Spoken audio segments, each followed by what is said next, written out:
Okay, so I'm removing some old tile today, trying to get the thin set mortar off of the concrete.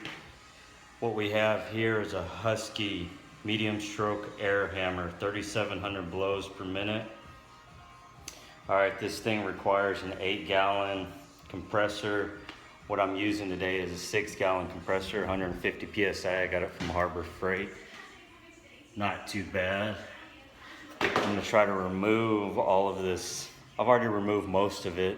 This thing works really great. Most of this old tile, some of this thin set mortar that I got here on the ground. It's on the concrete.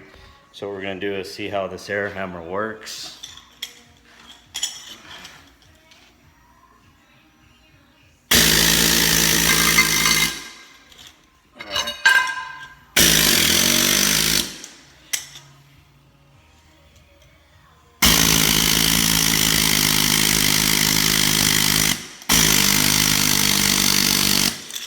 All right, for 24 bucks, this thing ain't that bad.